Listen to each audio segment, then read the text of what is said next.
Bulletin का आगाज करते हैं। सबसे पहले नई उम्मीदें, नई तवक्कुआत और नई उमंगों के साथ नए साल का आगाज हो चुका है। 2023 का सूरज तुलू होते ही हर तरफ उजाला ही उजाला है। आंखों में नए ख्वाब हैं। पाकिस्तान समेत दुनिया भर में नए साल को खुशामदीद कहा जा रहा है। मसाजिद में मुल्की खुशहाली के लिए दुआएं मांगी गईं। समा की जानिब से अपने नाज़रीन को साल नौ की बहुत बहुत मुबारकबाद। जो कुछ हुआ उसे भूल जाएं, नए अज़्म और वलवले के साथ नई शुरुआत करें। इंशाअल्लाह कामयाबी और कामरानी आपके कदम चूमेगी।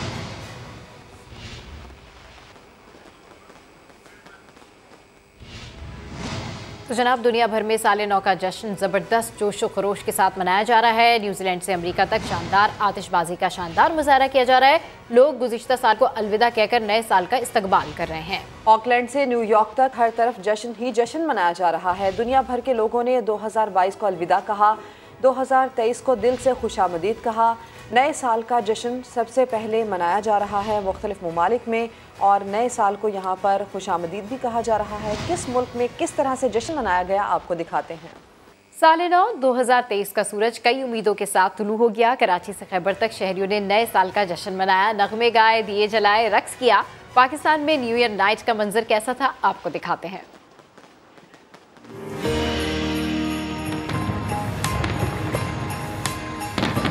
मुल्क भर में नए साल को खुशामदीद कह दिया गया।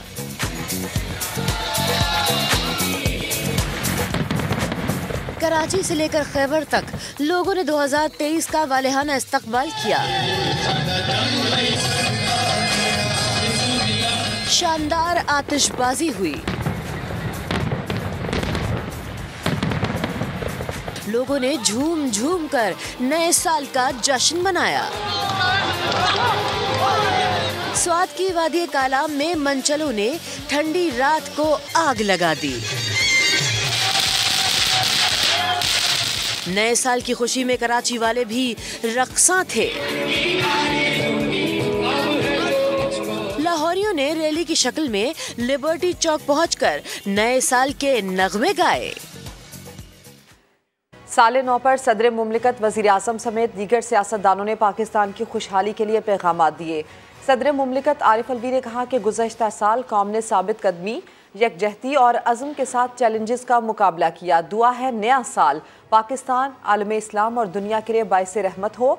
वज़ीर आज़म शहबाज शरीफ ने कहा कि दुआ है नए साल में मुआशी और सियासी और अमन अमान के बहरानों पर काबू पाने में मुस्बत पेशरफ्त हो। नए साल का आगाज़ मुआशी सूरत हाल की बेहतरी और अवाम की तकलीफ़ों में कमी के अहद से कर रहे हैं। वज़ीर ख़ारजा बिलावल भुट्टो ने कहा कि सैलाब की वजह से मुल्क का 1/3 हिस्सा डूब गया, मगर हमने शिकस्त तस्लीम नहीं की। उम्मीद है नया साल कौम के लिए खुशहाली लाएगा।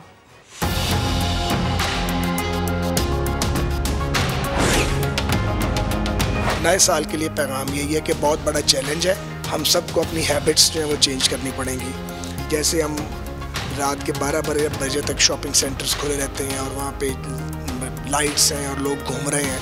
हमें जल्दी उठना पड़ेगा सुबह और जल्दी कारोबारी ज़िंदगी को समेटना पड़ेगा। जो मुतमद्दन कौमें हैं वो ऐसे ही करते हैं। उम्मीद ही एक किरण है जिससे हम आगे बढ़ सकते हैं, और नाउमीदी और मायूसी तो कुफ्र है। और मैं समझता हूँ कि नया साल हम सब के लिए नेक तमन्नाओं के साथ आगे आए, और इसी तरह हम अगले साल में पहुँचते हुए अपने वो सारे काम जो हमसे रह गए हैं वो हम करें।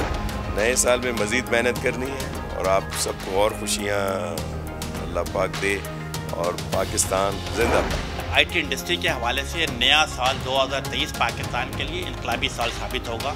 आप देखेंगे कि आईटी एक्सपोर्ट को, जो कि अल्हम्दुलिल्लाह पिछले कई सालों से बढ़ाते हम 2.62 बिलियन पे लेके गए थे, इंशाअल्लाह ताला आने वाले साल में हमारी ख्वाहिश होगी कि उसे 4 बिलियन यूज़ तक लेकर जाए।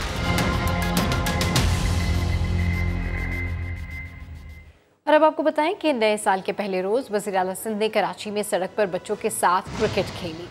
शहर में जारी तरक्याती कामों के दौरे के मौके पर मुराद अली शाह बच्चों में घुल मिल गए और उन्होंने बच्चों के साथ क्रिकेट खेली। साबिक मुंतजिम कराची मुर्तज़ा वहाब ने वज़ीर आला सिंध को गेंद कराई। वज़ीर आला सिंध का कहना था कि नया साल नए जज्बे और सेहतमंद सरगर्मियों के साथ शुरू करना चाहिए।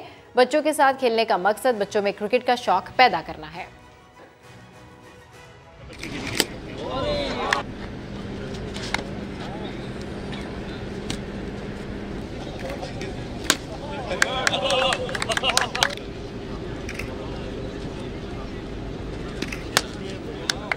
2023 का सूरज इस्तेहकाम की नवीद लिए तुलू हो गया। मुल्क भर की तरह कराची के शहरियों ने भी साले नौ के पहले रोज़ आफ्ताब को खुशामदीद कहा। सी व्यू पर लोगों ने तुलू होते सूरज का नज़ारा किया। ज़िशान मुगल की रिपोर्ट देखिए।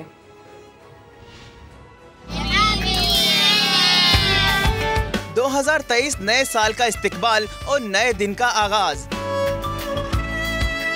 कराची के शहरियों ने किया रुख सी व्यू का, जहां शहरी बड़ी तादाद में पहुंचे।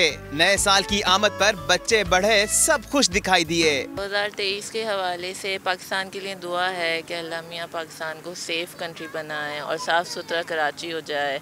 और हमारे गोल्स यही हैं कि हम लोग अच्छे से ज़िंदगी गुजारें। फैमिली के साथ आएँ कि थोड़ा एंजॉय करते हैं। पहला दिन नई सुबह नया सवेरा यहाँ से आके देखते हैं और अच्छे टारगेट सेट करेंगे इंशाल्लाह इस साल के लिए। बहुत अच्छा हो, पाकिस्तान में तरक्की करे, अच्छे हुक्मरान आए और साफ़ सुथरा हो जाए। तो मुल्क में अभी हालात चल रहे हैं, दहशतगर्दी, बेरोज़गारी और जो गुर्बत के हालात चल रहे हैं, अल्लाह उनके लिए तमाम मसाइल हल करे। शहरियों ने उम्मीद जाहिर की कि 2023 अमन, तरक्की और खुशहाली का साल होगा। कैमरामैन मोहम्मद रिजवान के साथ ज़िशान मुगल, समा, कराची।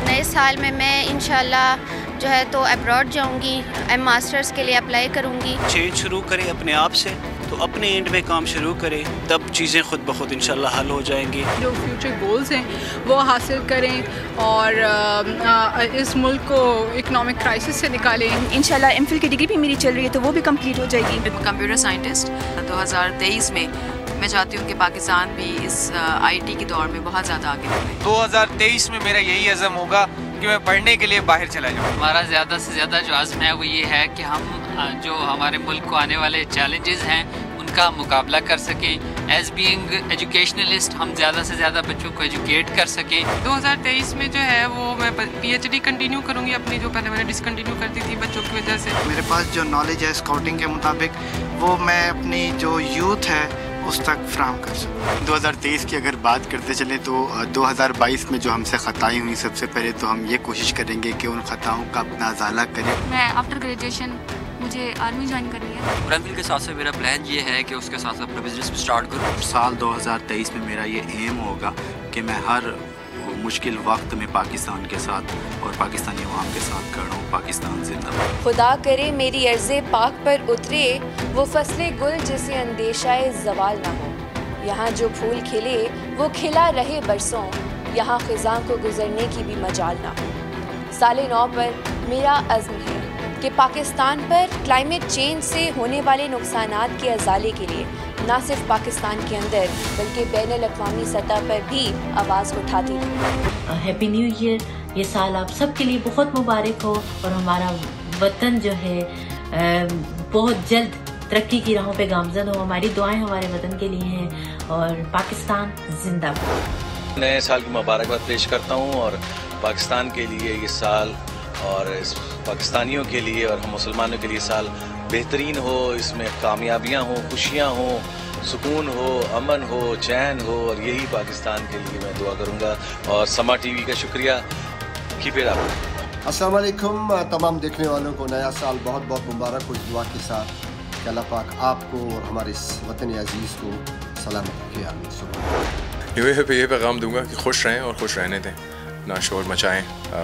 नॉइज़ पोल्यूशन को कोशिश करें रिड्यूस करें। इस दफ़ा कोशिश करें नॉइज़ पोल्यूशन के साथ साथ जो स्मोक पोल्यूशन है वो बी एट फायरवर्क्स हों या वो बुलेट शॉट्स हों या वो अपनी साइलेंसर्स को निकालना हो, कार्बन क्रिएट ना करें।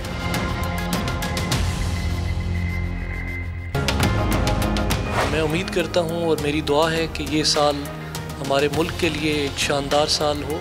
अपने मुल्क को ग्रीन बनाएं, खूबसूरत बनाएं, दरख्त लगाएं, अपने और अपने आने वाली नस्लों के लिए मुल्क को महफूज बनाएं। मेरे न्यू ईयर रेजोल्यूशंस में जो चीज़ें टॉप प्रायोरिटी पे है वो है कि मैं सबसे पहले तो एक अच्छा पाकिस्तानी, एक अच्छा मुसलमान बनना चाहता हूँ। इंशाल्लाह पाकिस्तान के लिए कम बैक करूँ और अपनी परफॉर्मेंसेस से पाकिस्तान को ढेर सारे मैचेस जीतूँ।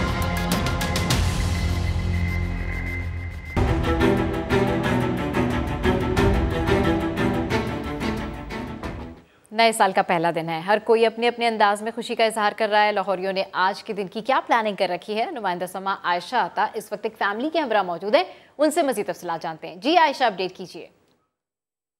जी बिल्कुल, साल 2023 का आज पहला दिन है। खुशियों भरा साल होगा ये कहना है तमाम तर पाकिस्तानियों का। बहुत सारी उम्मीदें हैं, बहुत सारी जो ख्वाहिशात हैं जो अधूरी रह गई 2022 में, उनको 2023 में पूरा करने का प्लान है। इस वक्त हम एक फैमिली के मौजूद हैं, बड़े अच्छे से घर में 2023 का पहला दिन जो है वो सेलिब्रेट किया जा रहा है। गेट टुगेदर है, इनसे हम बात करते हैं। आज 2023 का पहला दिन है और सबसे पहले हमने खुदा से शुक्रगुजारी की दुआ की है कि खुदा ने ये साल हमें दिया। उसके बाद अपने मुल्क पाकिस्तान के लिए हमने सलामती की दुआ की है और इसके बाद फैमिली के साथ सेलिब्रेशन है। बारबेक्यू करेंगे, टिक्का कबाब होगा और साथ में बहुत फन करेंगे। आज हमारा बारबेक्यू होगा, इस वजह से मैं बहुत ज्यादा खुश हूँ। आज मैंने फ्रेंड्स को बुलाया हुआ है और डेफिनेटली बारबेक्यू होगा और आज स्पेशल प्रेयर नाइट भी है। शाम तक, रात तक जो है वो कुछ मेहमान भी आएंगे और ये भी जो है वो मेहमान बनने जाएंगे। इसी तरह से ये जो साल का आज पहला दिन शुरू हुआ है, इसको बड़े अच्छे से सेलिब्रेट करेंगे। अपडेट करने के लिए शुक्रिया आयशा। Welcome back. वज़ीर आला सिंध ने कराची में जारी तरक्याती कामों के मुआयने के लिए अचानक दौरा किया। उन्होंने मलीर एक्सप्रेसवे और ड्रिग रोड पर जारी कामों का जायजा लिया। तजावुज़ात खत्म कराकर काम तेज करने की हिदायत भी की। वज़ीर आला सिंध मुराद अली शाह ने मीडिया को बताया कि मलीर एक्सप्रेसवे 29 अरब की लागत से तामीर किया जा रहा है। इससे ट्रैफिक जाम का मसला हल हो जाएगा। इस मौके पर सूबाई वज़ीर शर्जील इनाम मेमन, नासिर शाह और मुर्तज़ा वहाब भी वज़ीर आला सिंध के साथ थे।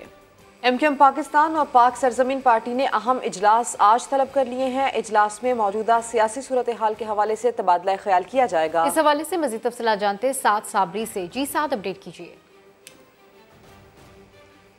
जी हाँ, बिल्कुल ऐसे ही है। MQM से अलग होने वाले जो धड़े हैं उनकी दो अहम बैठकें आज लगने जा रही हैं। मैं इस वक्त MQM के मरकज़ भादराबाद पर मौजूद हूँ, जहाँ पर अब से कुछ देर के बाद जो है वो MQM रहनुमाओं की मुलाकात है, जिसमें अब तक जो MQM के धड़ों की वापसी के हवाले से कोशिशें की गई हैं उसके हवाले से ब्रीफिंग दी जाएगी, गुफ्तगू की जाएगी, जिसके बाद शाम 4:30 बजे के करीब जो है यहाँ पर एक MQM रहनुमाओं की जानिब से, राब्ता कमेटी की जानिब से प्रेस कॉन्फ्रेंस भी की जाएगी। जबकि दूसरी जानिब अगर हम बात करें तो PSP ने भी अपना एक अहम जनरल वर्कर इजलास आज शाम तलब कर लिया है। शाम 7 बजे PSP का जनरल वर्कर इजलास होगा, जिसमें जो सरबरा PSP हैं मुस्तफ़ा कमाल, उनकी जानिब से कारकुनान को अब तक की पेशरफ्त के हवाले से आगाह किया जाएगा। इस वक्त की जो खबरें सामने आ रही हैं उनमें से अगर हम बात करें बहाली तंजीम कमेटी के सरबरा डॉक्टर फारूक सत्तार की, तो उनकी जानिब से जो है वो काफ़ी लचक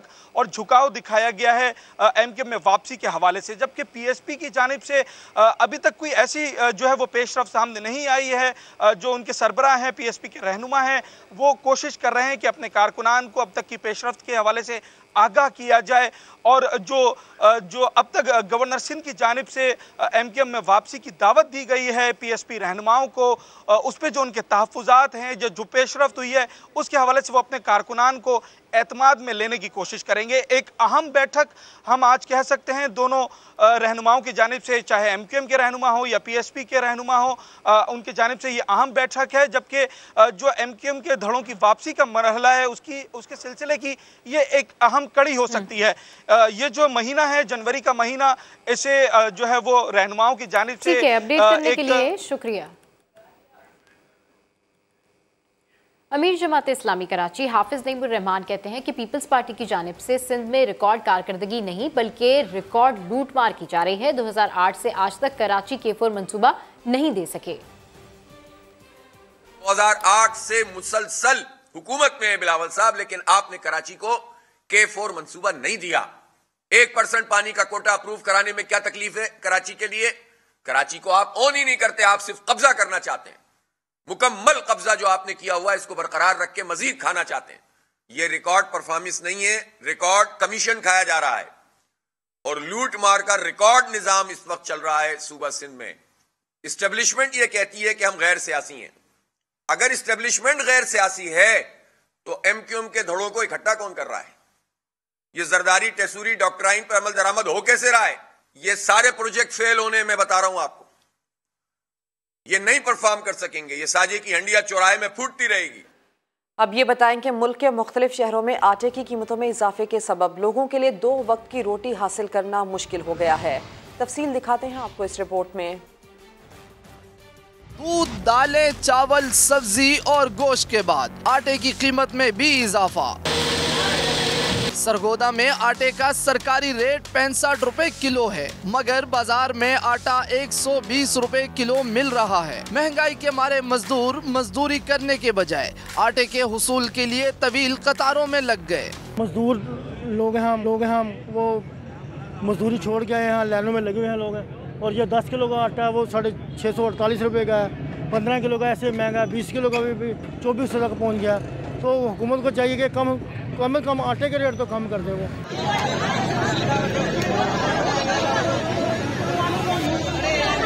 टंडोला यार में आटा तारीख की बुलंद तरीन सतह पर पहुंच गया। फी किलो आटा 123 रुपए फरोख्त होने लगा। 65 रुपए किलो आटा दे तो रहे पर ये खाने जैसा तो नहीं है। एक दफ़ा हमने भी इस्तेमाल करके देखा है, आप देख सकते हैं अवाम को क्या आटा दे रहे हैं, ये कौन सा आटा है। नान भाइयों ने तंदूर की रोटी की कीमत 15 रुपए से बढ़ा दी। शहरियों ने हुकूमत से मुतालबा किया है कि कीमतों में कमी के लिए इक़दामात किए जाएं, सस्ते आटे के पॉइंट्स में भी इजाफा किया जाए। मुल्क भर की तरह जेलों में भी आटे की कीमतों में इजाफे से शहरी परेशान है। इस वक्त आटा और नान रोटी किस कीमत पर फरोख्त हो रही है, जानते हैं समा के नुमाइंदे इम्तियाज बेग से। जी अपडेट कीजिए। जी बिल्कुल ऐसा है कि मुल्क भर की तरह जेल में भी आटे की कीमतें हैं वो आसमानों को बातें कर रही हैं। इस वक्त जो सरकारी आटे का रेट है 20 किलो थैले का वो तकरीबन 1295 रुपये और इस हिसाब से 65 रुपये तकरीबन पर किलोग्राम आटे की कीमत बनती है। और इसी तरह जो आम मिलों का आटा है जिसे ये सुपर आटा कहते हैं वो इस वक्त तकरीबन 130 रुपये पर किलोग्राम फ़रोख्त किया जा रहा है, जबकि जो चक्की का आटा है वो 140 रुपये पर किलोग्राम फ़रोख्त किया जा रहा है। नान भाइयों ने जब आटे की मौजूदा जो कीमतों में इजाफा देखा है तो उन्होंने भी अपनी रोटी और नान की कीमतों में इजाफा कर दिया है। और जो रोटी की कीमत है वो तकरीबन 25 से 30 रुपये कर दी है और जो नान की कीमत है वो तकरीबन 30 से 35 रुपये कर दी है। गैस का जो बहरान है वो भी पूरे अरूज पर है और उस वजह से लोग ज़्यादातर तंदूर पर रोटी ख़रीदने के लिए आते हैं, लेकिन वो भी गरीब आदमी की पहुंच से दूर हो चुकी है। गरीब जो शहरी हैं उन्होंने हुकूमत पंजाब से यह मुतालबा किया है कि आटे की बढ़ती हुई कीमतों को कंट्रोल किया जाए। इम्तियाज बेग, तफसील के लिए आपका शुक्रिया। नौशहर फिरोज के आरसी कैंप्स में मुकीम सैलाब मुतासरीन 4 माह बाद भी घरों को ना लौट सके। सर्दी ने मुश्किलात में मजीद इजाफा कर दिया है। यूनुस राजभर रिपोर्ट करेंगे।